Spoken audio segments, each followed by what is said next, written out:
How's it going, traders? Welcome. Welcome to another live Q&A session with Oliver Velez. Of course, my name is Oliver Velez, and I am your trader for life. Don't ever forget that, guys. That's right. I'm your trader for life. Welcome once again. As I've always told you, our day for Q&A sessions like this. Our official day is Monday, but we have two unofficial days. So there are times due to training schedule, due to a travel schedule, I'm not able to adhere to the official Monday schedule. The second unofficial day, or the second official day, I should say, is always going to be Wednesday. So here we are on a Wednesday. And if I can't do a Wednesday, I will do a Friday. So it's always either Monday, Wednesday, or Friday. But I want to welcome you, all traders. We usually draw traders for these live Q&A sessions from all over the world. So welcome, traders from all over the world. I know that it's, for some of you, it's morning. For some of you, it's afternoon. And for some of you, it's evening. So good morning, good afternoon, good evening, traders. It's been a phenomenal time in the markets, guys. Really a very fascinating time because we are living in unprecedented times. There's no human being alive today that's truly experienced what we're experiencing today. I've read about the things that we're going through today from an historical perspective. It's always been academic for me, but it is so fascinating to see a lot of what I used to study years ago actually starting to come to fruition. As we know, markets operate in cycles, and some of these cycles are so macro that they occur generations apart. And that's what we're experiencing today. We're experiencing the fact that we're at the end of a debt cycle. This debt cycle has started before every human being was born, and it's sort of nearing the end part of its cycle today. And it's just so fascinating to see all of this unwind. Even as far as inflation is concerned, guys, I remember inflationary times, but as a little kid, my mother used to throw me in the back of a sky blue Ford Pinto. That's the car my mother had. And she'd throw me in the back of this Ford Pinto with some crayons, a coloring book, and a few things to read, because my mother was an assistant librarian, so she always had something to read. And I always knew that, okay, it's time to go to the gas station, because we were going to be in line hoping for the next 4 to 6 hours, hoping that by the time it was our turn to get up to the pump, that there was still gas available, gasoline available for the car. And I remember those days. I remember those days back in the early 1970s, mid 1970s, when inflation was going through the roof. And what's also interesting about this time, guys, is during inflationary times, from a historical point of view, crime starts to go through the roof. And this is a dynamic all over the world, right? And so if you recall, in New York, crime started running rampant in the 1970s, right into the 1980s. It was insane. All right. And another thing a lot of people don't understand is that when commodity prices are high, not just oil prices, but when you have a scenario now where all commodities have exploded, this is hard on the entire world. You see, we in the Western United States, we're still somewhat insulated from a lot of the shocks that things like high commodity prices send to the system. Yeah, we complain about the oil prices going up and things of that nature, but understand that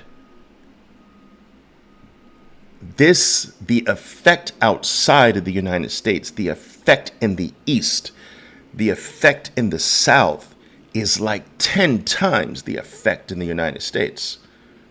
All right. And if we're feeling in the United States, if we're feeling the impact of high prices, the rest of the world is being completely crushed by high prices.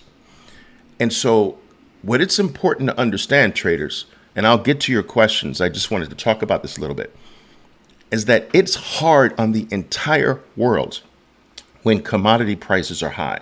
So if you go back and study the macro cycles of when commodity prices were high, and you study the period of times over many cycles when commodity prices were lower, you'll find that the human race flourishes when commodity prices are low.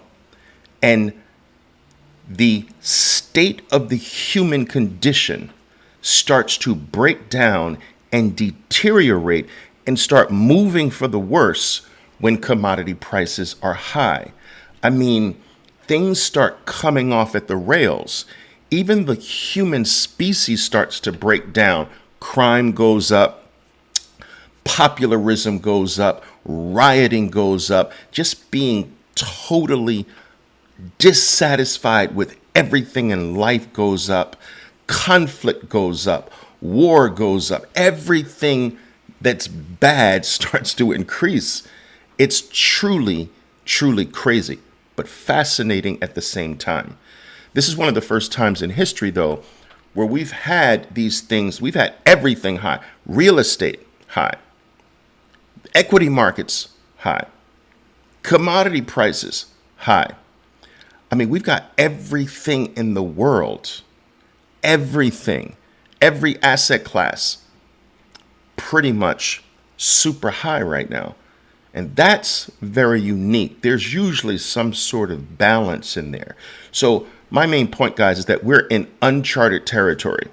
Now, uncharted territory means that we don't have a true reference point for what potentially can happen. So to be honest with you, I don't know. I believe that we could be in store for equity prices in particular skyrocketing like we've never seen before if there's some ceasefire or some easing off in a dramatic way with the Russia-Ukraine conflict. I think markets fly off the channel like you've never seen before in your entire life. Whether that's going to be sustainable remains to be seen, but I think that would be the initial reaction. I think that Bitcoin would skyrocket so hard, so fast, that it would make its past history of going up in a crazy way look like child's play. That's right. So I believe that if there's any easing off, we're going to see risk on like we've never seen risk on. At least that's going to be, in my opinion, the initial knee-jerk reaction. Because at the end of the day, where does $900 trillion go? In reality, in value, that's not fair to use that number, but where does $200 trillion go? Where does $200 trillion sitting in practically negative interest rate bonds and accounts, where does it go when things get or perceived to be better? There's nowhere else for it to go. It's going to go in equities, all right, because the equity market has been primarily used as a savings account by the world because the interest on any form of savings has basically disappeared, all right? So the piggy bank of the world over the past 8 years to a decade has been the U.S. equity market and the tech part of the market in particular. That's the modern day savings account. So whereas the governments used to gobble up U.S. denominated debt as their savings account, they've eased off of that because the interest rates on those things are so low and the debasement of the U.S. currency over the past decade has accelerated. So they began to switch part of their reserve funds to stocks like Apple and Amazon and Google and Facebook.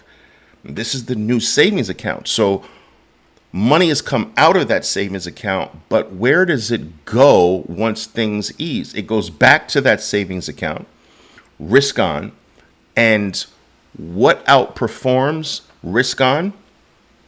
Bitcoin by a long shot. By a long shot. And so this is interesting, guys. It's just such an interesting time to be alive. Now, I had a fascinating day today, guys. I had a fascinating day. I want to show you this, and then I'll get to your questions, I promise. But I do want to show you this here. And I think what I can do is, I think I can, boom. Yeah. I think I can bring up my pen here and write on the screen for you. I think I can do that. Bitcoin. Nice little clearing event here. I love it. Beautiful. Okay, that's a 15-minute chart there, Bitcoin. Very, very nice. But, guys, that's what we're dealing with here.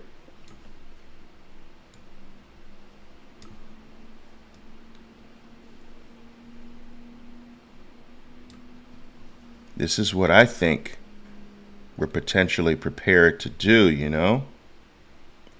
Like that. Something like that. It's going to be crazy. We'll see if I'm right.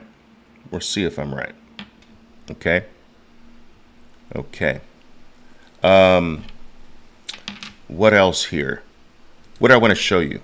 I guess I wanted to show you... I'll show you this. Okay, yeah, this. All right, so guys, take a look here. I had I had several plays in Baba today. I killed this. I had some extra time to do some trading here today. But just take a look at this here. $18,000 day, $18,500 day, more or less, trading Baba. Very, very nice. And I caught this last short here in Baba. I want to show you. I did pick this off here.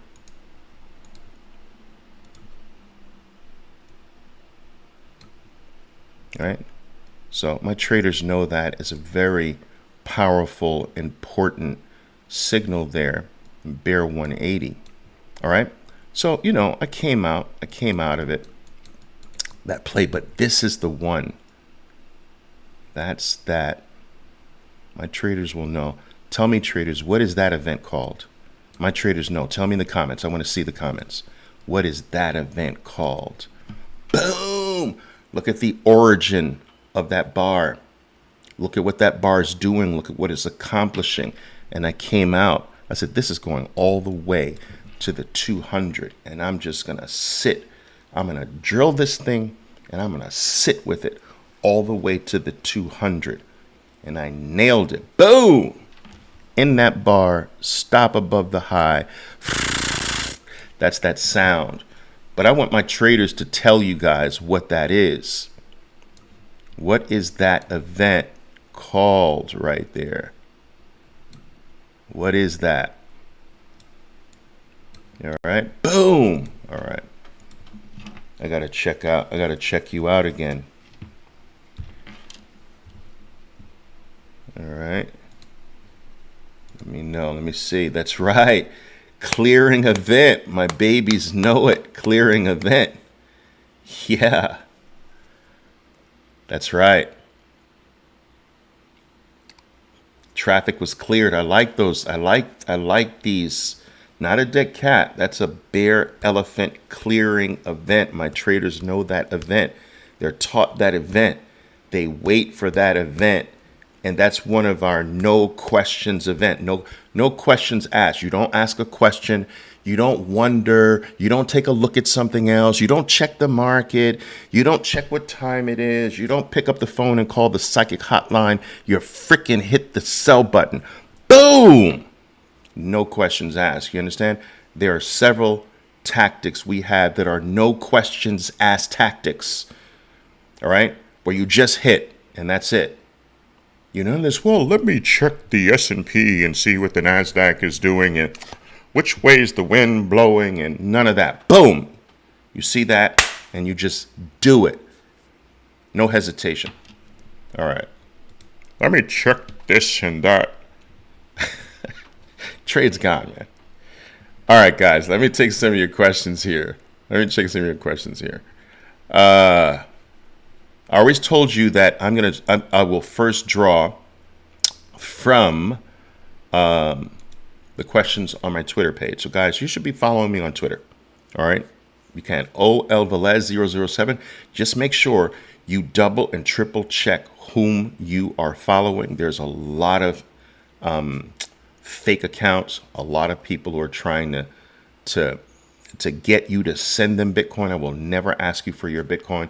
Trying to get you to send money to them. I will never ask you for money. Do you understand? I will never pop in your DMs and say, how is your trading going? I would love to, but I don't have time to do that. Do you understand? So I'm not going to talk to you. I might respond to you, but I'm not going to initiate a conversation with you. All right? I don't have any dashes or lines or anything in my handle. OLVelez007. That's it. Not a hyphen, not a dash, not a comma, not a period, nothing. All right? So make sure you double and triple check. I want you safe. I want us to have a relationship, but I need you to be extra careful. I need you to be extra safe, okay? All right, so let me see. What are we doing here? Let's see here. Do I take this one? All right, Oliver, I'm currently in the your IFT trading program, and I wanted to know if it's best time to activate my trading platform would be April 1st. Yes. If you're in my program, let's say you join my program at the end of a month or near the end of a month, it doesn't make sense to pay for your professional data, all right, at the end of the month, because the New York Stock Exchange and the NASDAQ will charge you for the entire month, even if you buy the last day. They do not backdate, or they do not adjust dates. It's one fee and one fee only, no matter when. So you always wait for the beginning of the month. And guys, just so you know, we use real-time professional data. All right. And the data is expensive. The NASDAQ and the New York Stock Exchange, this is how they make their money. They charge professional traders for real-time data. All right. The retail outlets, they absorb that fee for retail traders, but the fee is different. So for a professional trader, you pay professional data fees. For a retail trader, the fee is very small, and that fee is often absorbed by your Robinhoods and your TD Ameritrades. They absorb the New York and NASDAQ fees in exchange for you putting money into their account, which they use to make money. All right. They use your positions. They use your money to make money. And so that's a small cost for them to take care of the small retail fee. But there's a very big difference between being a professional in the business and being a retail trader. We are considered to be professionals by the New York Stock Exchange and the NASDAQ. They charge us professional fees. They do not charge us retail fees. We cannot claim to be retail traders. We're an institutional firm. All right. This is coming from Breaking Legacy, was asking, Oliver, what could bring Bitcoin back in the $30,000 area or lower, apart from a horrific black swan event? I don't think anything apart from a black swan event can bring Bitcoin back to 30,000. I just don't see it, guys. And so let's go to the chart here. Let me show you what I see here. All right. Let's go to the chart here. So I'm going to I'll pull up a daily chart here. And what you see here on the daily chart is that for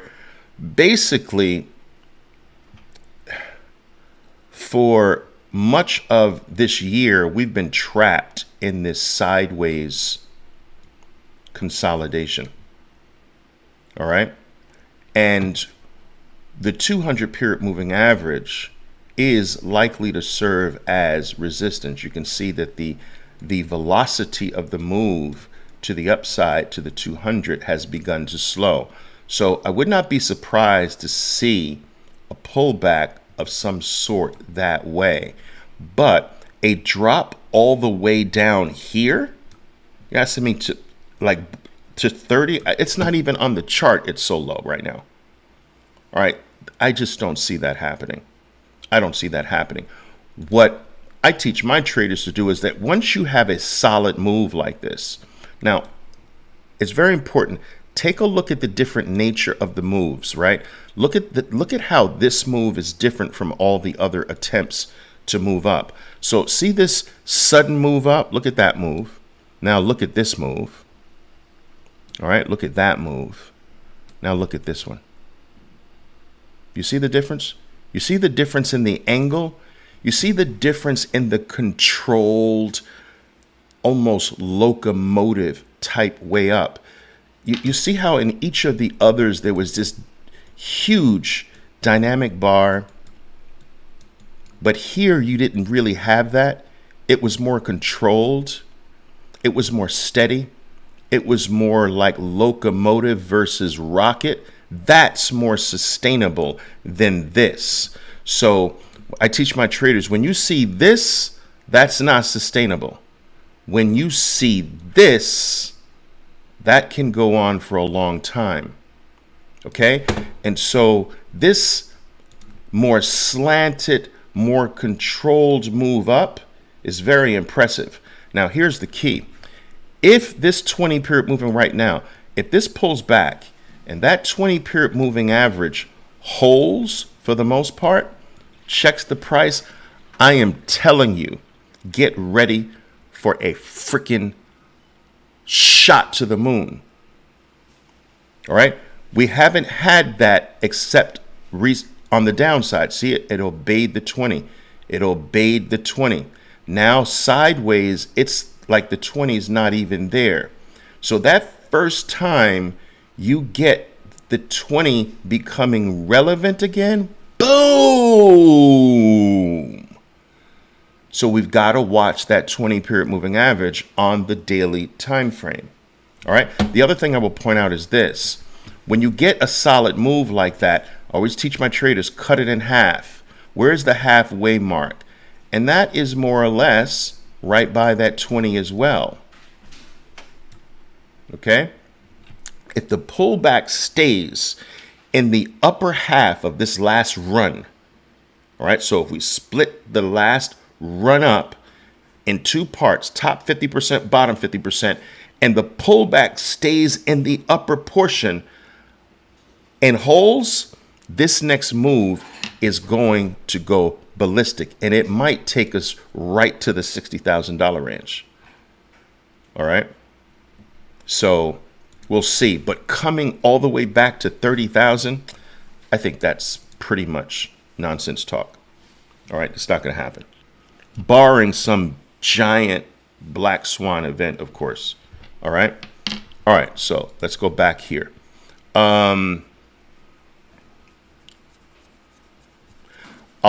Crypto Man is asking, Oliver, thanks for your time. It gives me a great pleasure to watch you live weekly. Thank you very much. Thank you for your continued support.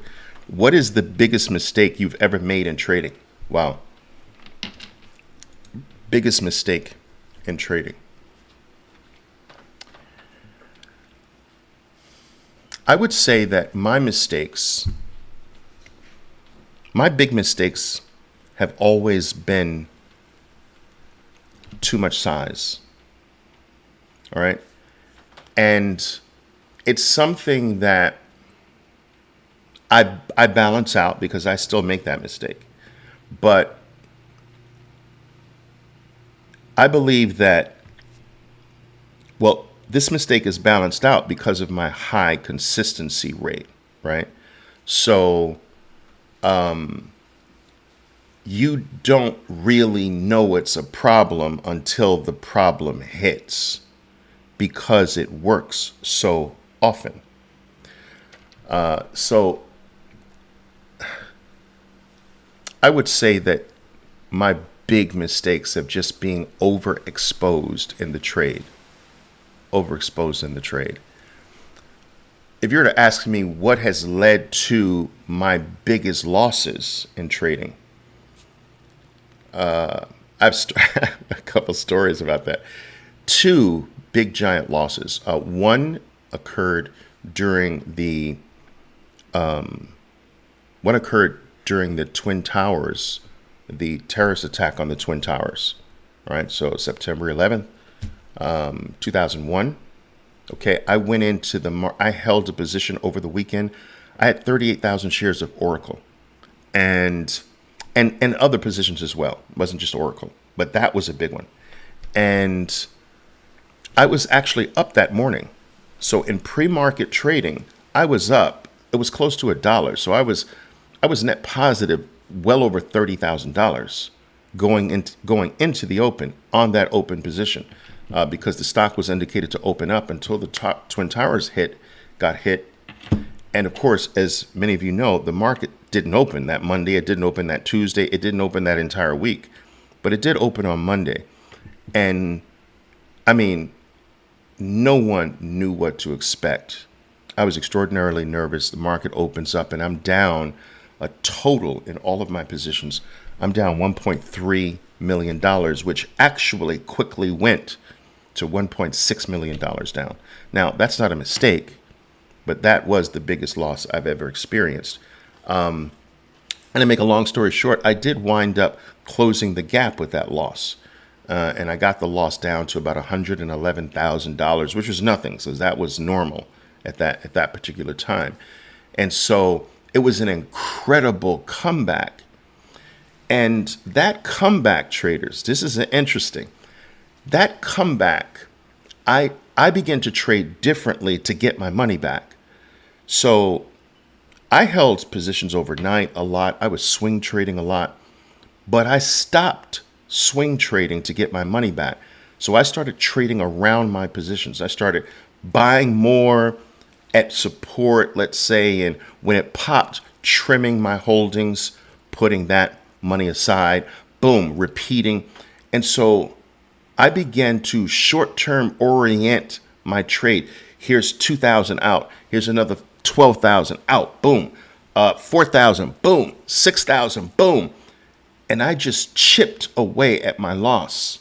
And I chipped it down. It took, I think it was like, I can't remember, like 22 days or something like that. In 22 days, I had this loss from $1.6 million down to like $110,000, $111,000, which was crazy.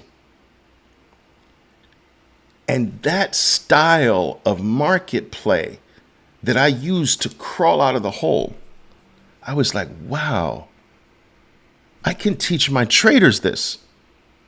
And that's what I teach you now. Can you believe that? You see how some lemons create lemonade a lot of times, guys. My big loss led to a style of market play that I teach all of my traders to this very day. And it was born from that loss. Crazy, crazy. The other time I had a big loss, I mean, it wasn't anything near that. It was like a, I don't know, $120,000 loss. But my satellite feed went out. So I was like, oh my God, I'm down. I'm down. What is going on? It's my platform's not working, and I'm hitting the button. I'm screaming. I'm yelling at my staff. Get these people on the phone. That the satellite feed is out. I don't know what's going on. I don't know where I am in my position. By the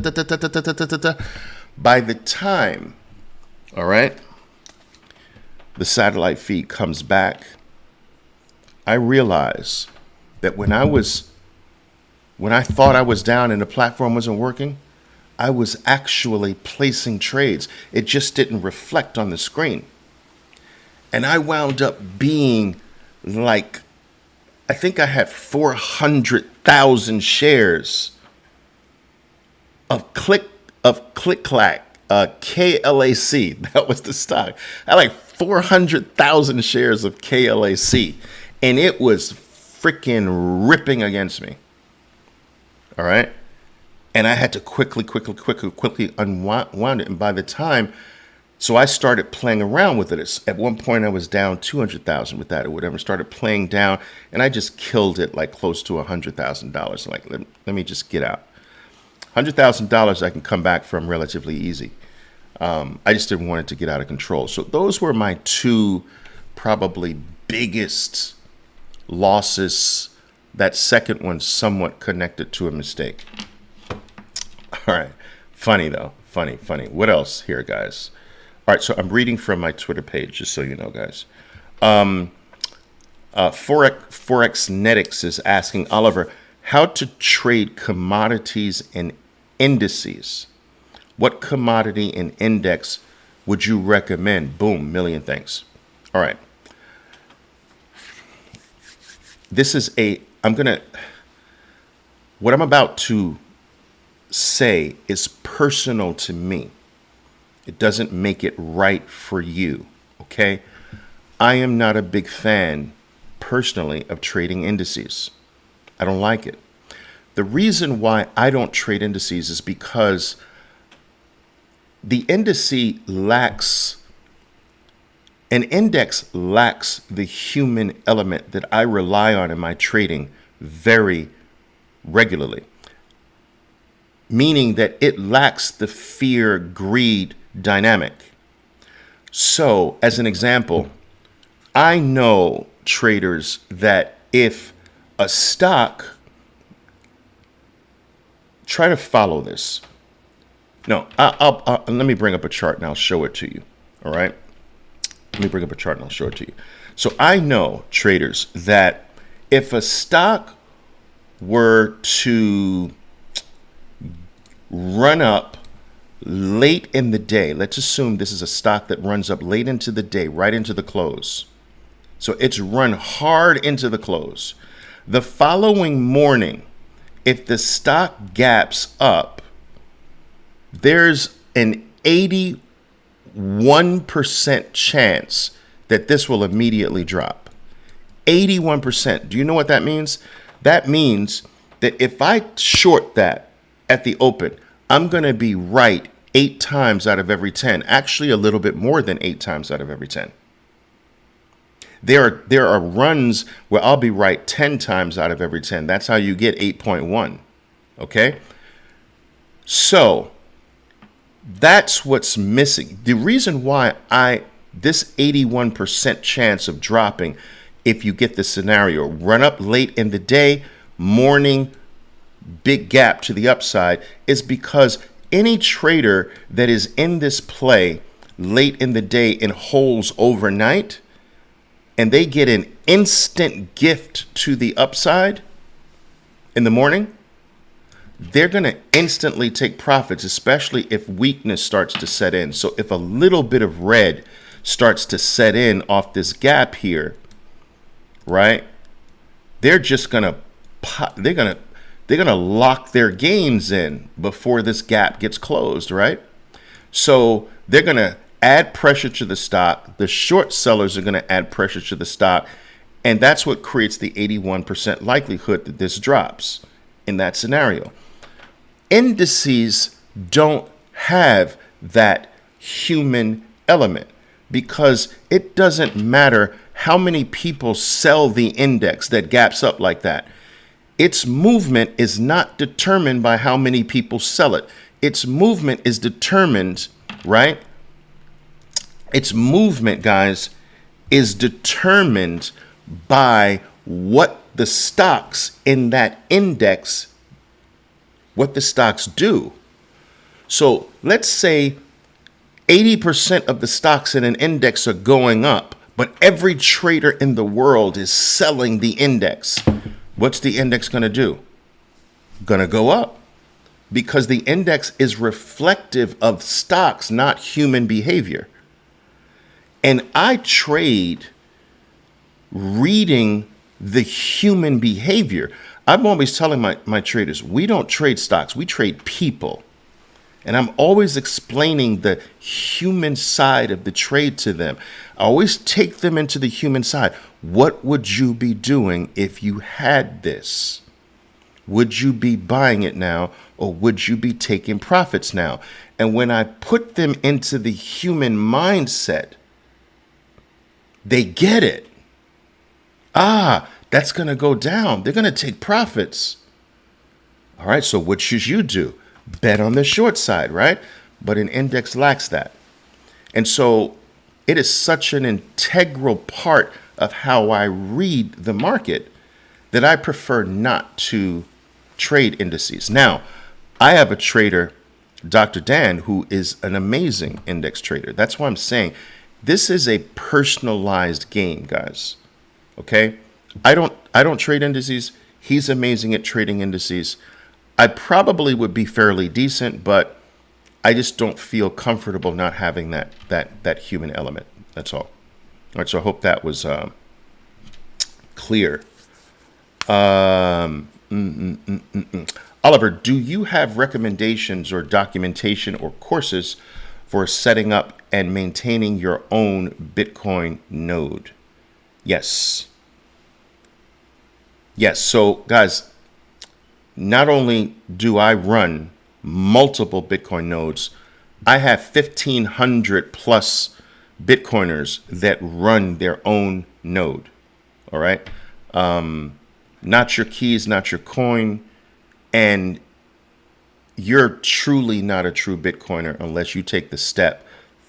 The first step is to get your Bitcoin off of an exchange. You don't own Bitcoin unless it's in your own possession. All right. You have an IOU claim to Bitcoin, but it's not yours until you get it off exchange and it is in cold storage under your full control. That's the first step. The second step to becoming a good Bitcoiner is to run your own node, to help secure the network. It's the node runners that basically protect the network. It's not the miners. People think the miners have the power. No, the miners work for the node runners. They're our employees. We pay them, or the network pays them to mine. But the node operators are the true power behind Bitcoin. And it's what makes Bitcoin so invincible, because in order to attack Bitcoin, you're going to have to attack every single individual node running all over the world at the very same time. How do you do that? That's why it's decentralized, because Bitcoin is running on my node here, my node there. It's running. I'm verifying the blockchain through my node in Colombia, in Florida, in New York. You're verifying in Germany, in Japan, in Thailand, in UK. How do you shut everybody's node down simultaneously throughout the world? You can't. And so this is what makes it invincible. Also, it's the node operators that actually vote on any changes. And so it's not he who has the most Bitcoin. We have system like that. That's the legacy financial system where he who has the most money makes the rules and can break the rules and so forth. Not in the Bitcoin ecosystem, right? Every node operator is equal no matter how much Bitcoin you have. And so you really do want to take this step. Now, what's my recommendation? I know some really serious Bitcoiners don't really like the Umbrals of the world and the My Nodes of the world. But that would be my first recommendation, especially if you're not terribly technically inclined. So get Umbral, all right? That's what it's called. Just go to Get Umbral. That's UMBREL. Get Umbral. All right, you can. It's absolutely free. You'll have to buy the part, so it'll walk you through the steps. Or another one is My Node. All right. All right. My Node or Get Umbral. Those are the two best ways to get started with setting up your own node. The documentation is very clear, step by step. You'll be able to do it. All right. A good question. Anthony says, Oliver, I noticed that a lot of the day traders use VWAP, all right, and you do not. Is this an indicator that is overrated and not really needed? All right, so Anthony's asking about VWAP. He says that a lot of traders use VWAP, but he notices that I don't. I used to be a heavy user of VWAP. Now, VWAP stands for Volume Weighted Average Price. All right, and basically, if you can imagine all the prices for Apple today, all right?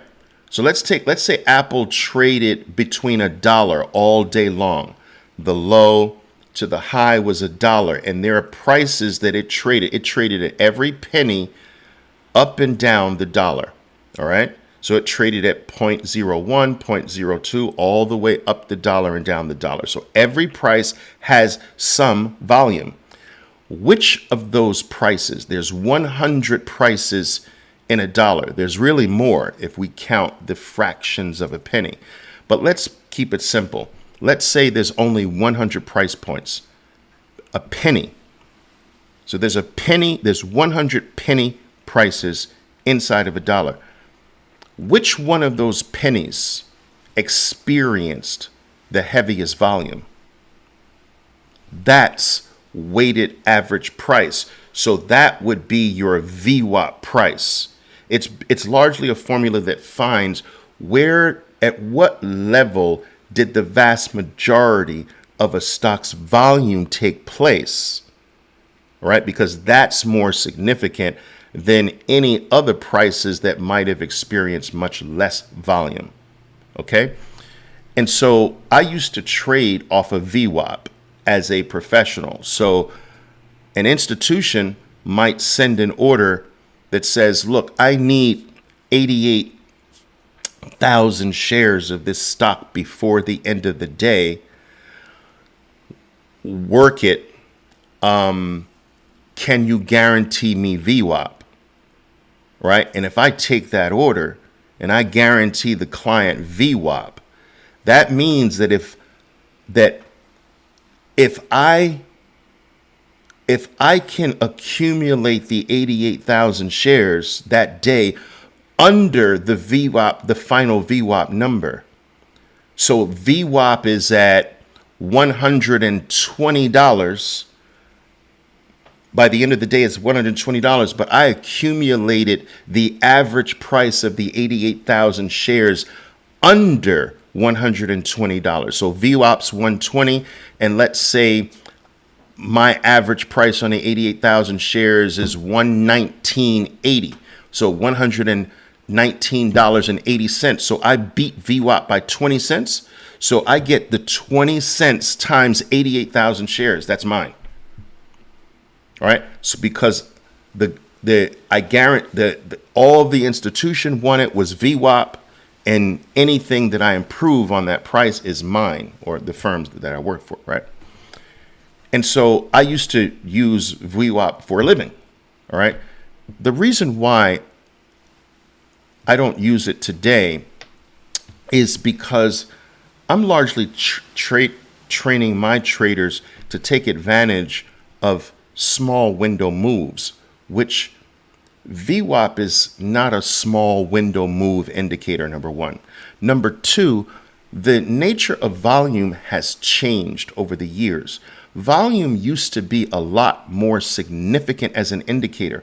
It had a greater degree of importance than it has today, largely because all volume was visible in the old days.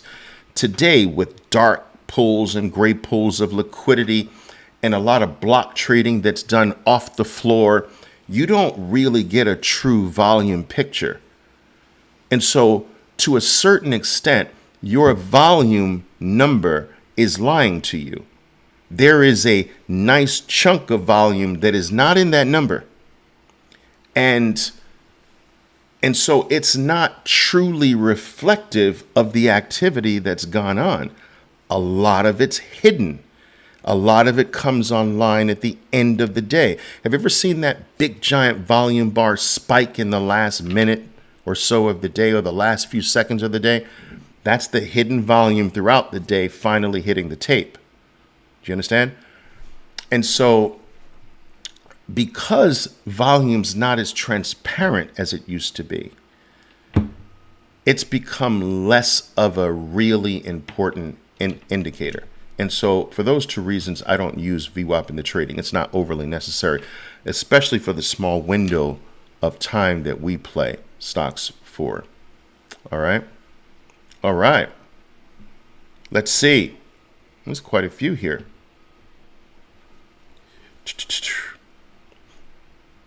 Okay. Hello, Oliver. Thank you for giving your precious time to us, says Gaure. I think that Gaurav. Okay. My question is, in broad aspect, how many demons do we have to eliminate before becoming profitable? That there is no special formula for how many errors or demons you have to remove. This is individual. Again, trading is individualistic in nature, right? So everyone's comes to the game with a completely unique set of demons. They come to the game with a unique set of baggage, different luggage, different problems. Some people are more disciplined than others naturally. Some people defy authority more, can't follow the rules. And, so everyone's different. It depends on you. Now, what you have to do is you have to find your biggest demon. That's the number one goal for every developing trader. You have to always know what's contributing the most to your losses. You might have 8 things that are loss contributors, but which one's the biggest? You understand? And so you shouldn't be working on all of them at the same time. You can't kill 8 demons at the same time. You can only kill them one by one. But if you take the leader out, if you take the biggest problem you have out, that's where you get an exponential jump or an improvement in your trading. And a lot of times by killing that bigger one, you weaken the lesser ones at the same time, making them easy to fall over. All right. And this is, I'm constantly reminding my traders of this. There are things that you have to always know in order to make every week of your life productive. Like, you've got to know what contributed to the vast majority of your losses last week. If you don't know that, if you don't have that nailed down, how do you improve the following week? You've got to know what was it that contributed to the vast majority of my losses last week. You've got to know things like, what's my average losing trade last week? What is that number?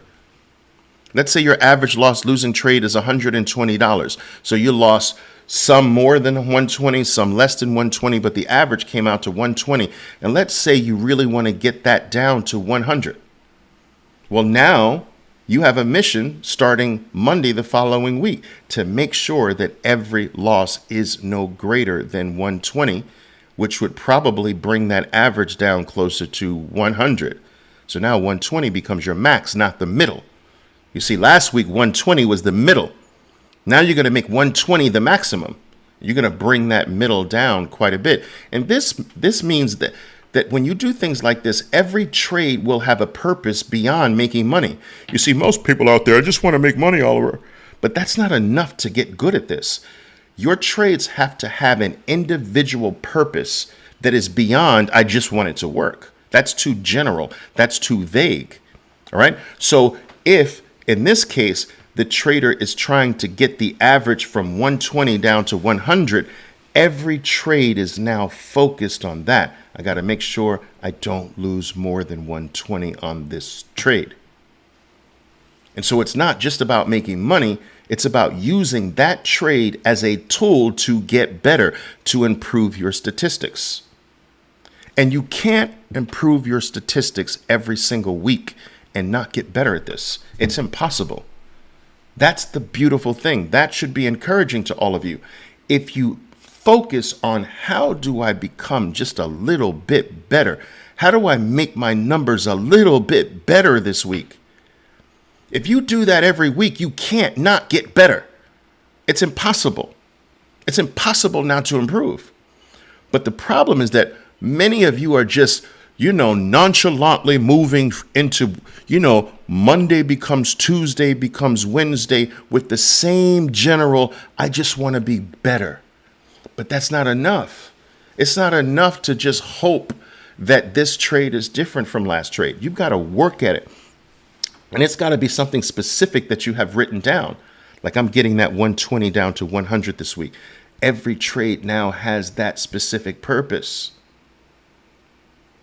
So you've got to know things like, what's my average losing trade? What's my average winning trade? Maybe you have to work on holding your winning plays a little bit longer. They're too tiny. They're too small. Well, do you think that that just falls out of the sky one day all by itself? No, you have to specifically sit down one week and say, I'm going to focus on every winning trade being held longer. What's your average time? What's the average time you're in a trade? Is that 8 minutes, 12 minutes, 16 minutes? You should know this. You can't know who you are as a trader without knowing these statistics. You are your statistics.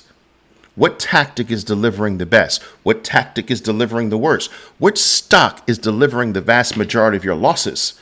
Which stock is delivering the vast majority of your wins? What time of day do you trade the best in? Is the open killing you and the rest of the day better? Is the middle of the day bad for you, but the beginning of the day isn't?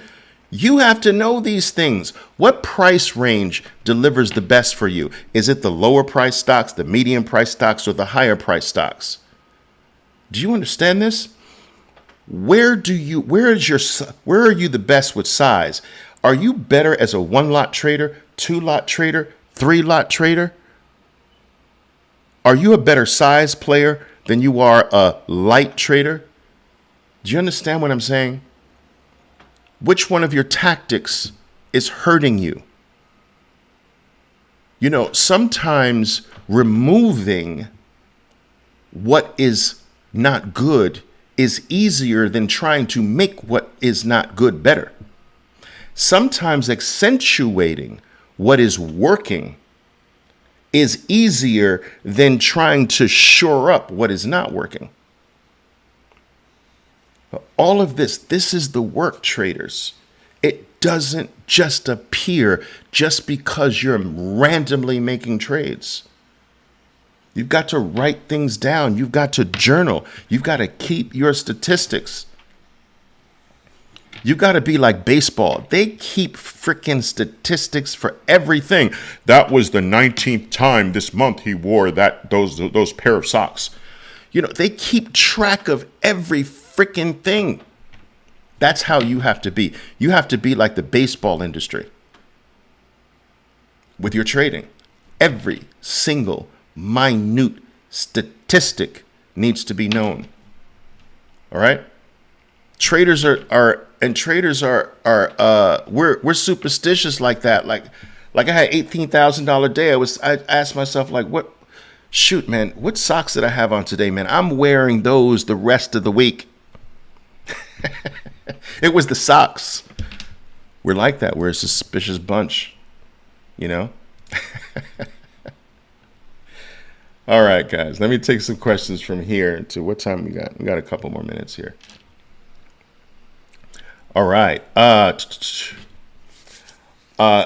Shailesh is saying, Shailesh B is saying, I made more money using elephant bars than any other strategy out in the market. Thank you, Oliver. Awesome. So you're an elephant bar hunter. I love elephant bar hunters. All right. What's interesting about elephant bars traders is that they represent 60% of all of your trades. All right. So I teach my traders that. All right. 60% of your trades are going to be elephant bar based. All right. So Oliver, Ark is asking Oliver what to do when the first pullback. So what he's saying, a stock is run and now we're experiencing the first setback. What if we do it that first pullback is horrible? Usually that indicates problems later. Yes. So let me bring this up for you. Let me bring this up for you and I'll show you. Remember when I was saying that for Bitcoin here, this move is a very powerful move. We're up against resistance, so we're likely to get a pullback. Now, I preferably don't want that middle point to be broken, more or less. I would like the 20-period moving average to check the pullback, and I would like the pullback to halt within the top 50% of the last run. Now, once you have a quality run like this, the pullback is buyable as long as it's not violent. So I don't want to see this. Boom. That's not a pullback I'm interested in buying. It's too violent. It's too straight down. I need more of a glide. Like think of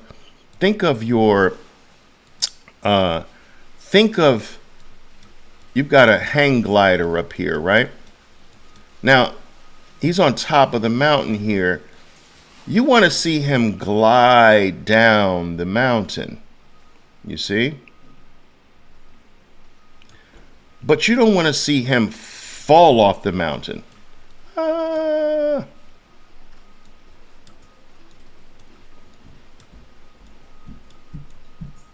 You know, you don't want to see that. So I don't want to see violent straight down. I'd love to see more of a drift down, controllable move to the downside. That's violent. You see, this is violent. All right, this is violent. I want to see something more controlled, and I'll show you something more controlled.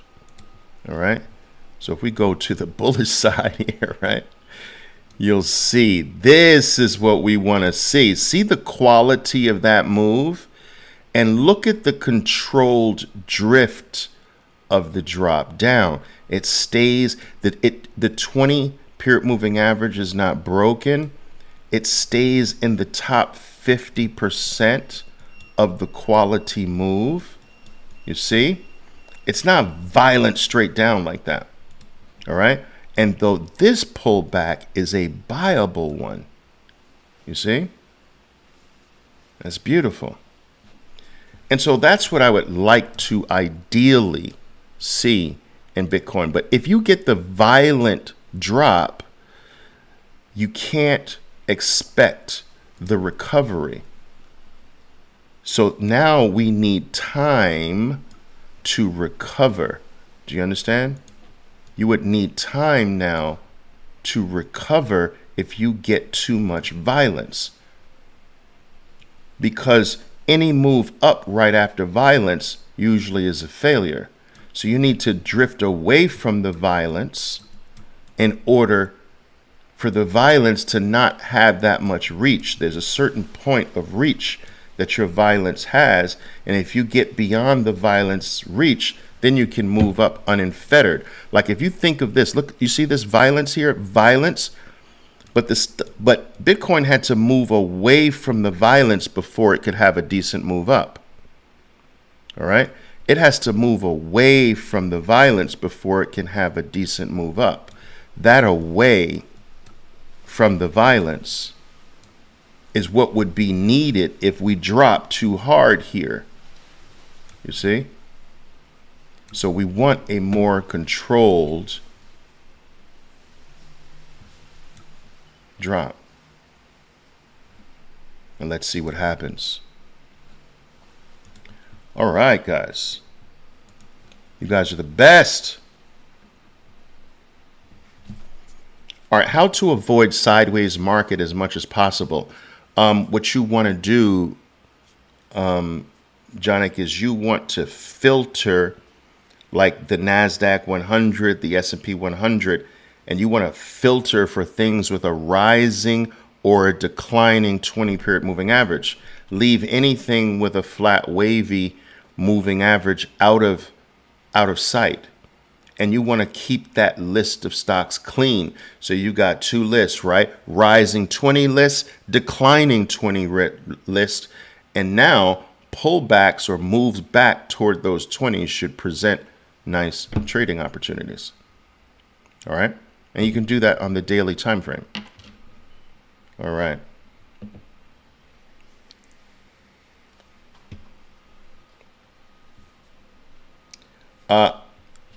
Newman is asking Oliver, how much time did you spend on charts in your formative years? Well, believe it or not, in the beginning, a lot of time. I used to subscribe to, guys, remember when I first started trading, there were no trading platforms, right? Trading platforms came into existence in the 1990s. There were analytical things that institutions had, but there were no trading platforms. This is predating that. So I had to subscribe to a service called Mansfield's Charting Service. And it was an annual subscription. And every Saturday morning, 2 bricks got delivered to you. 2 stacks of paper got delivered to you. One was a big giant stack of papers like that had 3,000 NASDAQ stocks. And then another smaller stack came with 1,500 New York Stock Exchange stocks. So I got these 2 reams that was delivered to my door every Saturday morning. Oh man, I loved Saturday mornings. Now on each one of these pages was like maybe 50 charts. With the Mansfield Charting Service initial subscription, you got a magnifying glass as the bonus for signing up. So you sign up for the year. You didn't get it if you signed up for a month or something, but if you sign up for the year, you got the Mansfield Charting Service magnifying glass, because the square of the chart on a single page was so small, you often needed a magnifying glass to see the detail in the individual bars. Now, each page had 50 little squares on the page. And I used to study charts like that. Crazy. I was like, I'm a dinosaur, guys. Dinosaur. It's the beginning of the 80s, man. What can I say? But I spent a lot of time with charts, guys. A lot of time. I will say this, and I'm going to close with this, guys. I'm sorry I can't get more questions in, but I'm going to close with this. I want you all to understand that study has its place, but it is not progress.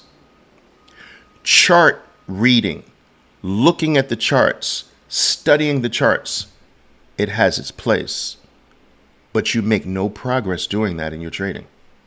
Reading has its place, but you do not make any progress in your trading reading. You can't read your way to successful trading. You can't study your way to successful trading. You cannot. The only way is to trade. Now, studying can be helpful, but it's only helpful in so much as it has the ability to prepare you for the action, which is your trading. If you were to think of your progress as a trader like a clock, whenever the clock is ticking, tick, tick, tick, tick, tick, you're making progress. And whenever the clock stops ticking, you're not making progress. So the moment you enter a trade, tick, tick, tick, tick, tick, tick, tick, tick, your progress clock is ticking. You are making progress inside of that trade. You end that trade, your clock stops. You can pick up a book and start reading about trading, clock still stopped. It's still dormant. You can look at charts for hours until you've got blurry eyes and no clock is ticking. The moment you enter the next trade, tick, tick, tick, tick, tick. So the reading and the studying help prepare for the times when your clock is ticking. But you will make not one iota. You will not make even a half a step forward studying. I don't care how long you stare at charts. I don't care how long you study. You can't sit in the back of a hotel room and learn trading. I'm telling you. I just had a live trading camp, right? Where I did have traders in a hotel room, but that was to prepare them for live trading Monday morning. So there's a difference between preparation and live training trading. You will never make progress studying. You'll never make progress in a seminar. You'll never make progress in reading a book. You'll never make progress going to a trading event. You'll never make progress listening to someone talk about trading. You'll never make progress studying charts. You can only make progress trading. Okay? Everything else is just preparation for trading. And this is what I created my program for. To allow the individual to get tens of thousands of trades under their belt without concern for destroying their family or their future. You can't get this unless you've got 10,000 hours into this. You can't get this unless you have thousands upon thousands upon thousands of trades. You have to get to a place where the market traders has run out of things to surprise you with, that you can never be surprised again, that you've seen every possible thing the market can throw at you 1,000 times. And so you can never be thrown anymore. You can never be tricked anymore. You can never get off balance anymore because you've been there, done that thousands of times. If you can't get your experience to that point, then you're never going to make it. But how do you do that with limited funding? That's where my program comes into play. And I'm not pitching you on my program. I'm giving you the motivation behind why the program is what it is. It's designed to allow the trader to get tens of thousands of trades under their belt without any concern for loss. That's what's necessary. Your success is on the other side of tens of thousands of trades. It is not before tens of thousands of trades. And tens of thousands of trades done the right way. Because you can waste your time doing them the wrong way too. All right? All right, guys. Listen, I do want to show you one other thing if I can. All right? I do want to show you this. Boom. All right? I am in the midst of my freedom tour, guys. I'm traveling different parts of the world. So I will be next in Sao Paulo, Brazil, and in Rio de Janeiro. I believe both. All right. Or is it just Sao Paulo?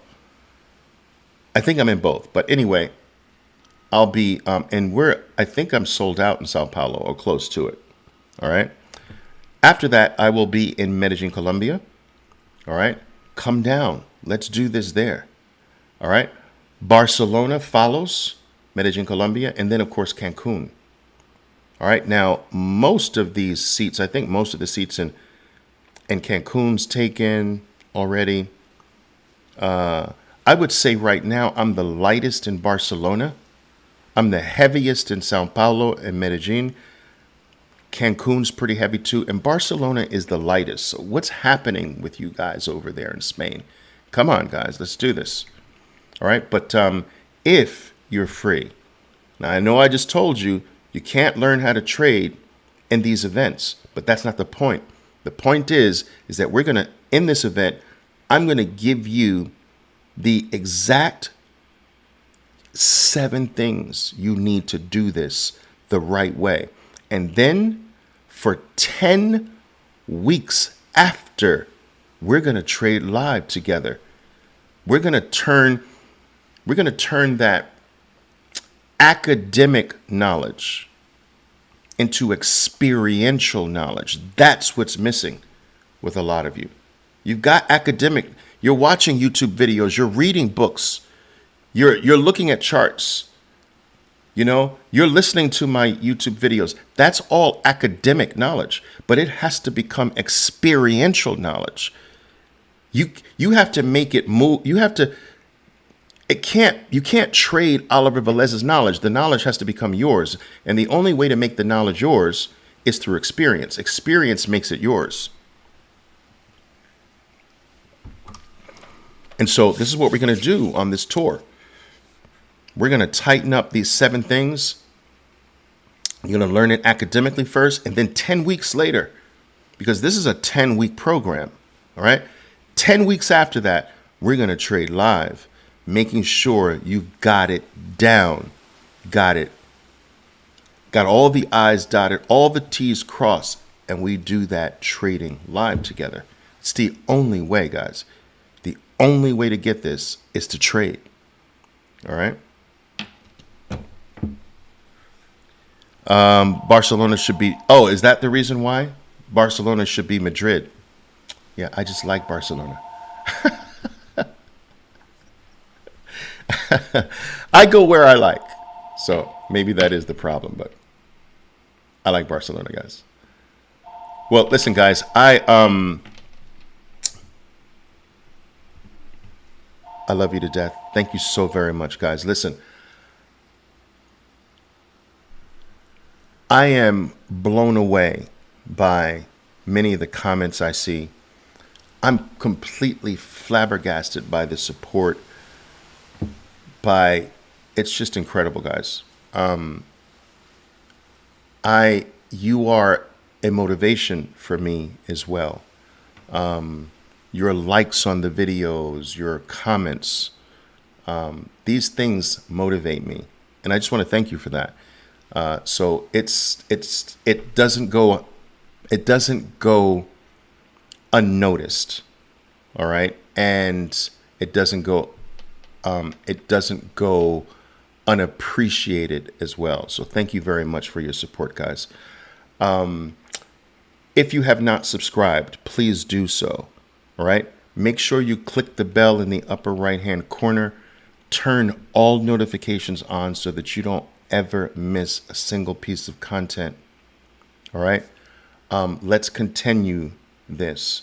If you're interested in anything we do, guys, make sure you're dealing with a staff member of mine. Make sure you're dealing with my account if you're trying to communicate with me. All right. The account that I'm most active with responding to is Twitter, so you should follow me there. But make sure that you're dealing with me. Be careful. Double check and triple check. I don't want anyone getting hurt out there. All right, guys. That's it. Until next time, trade well. Love you to death. Boom, boom, boom. Ciao.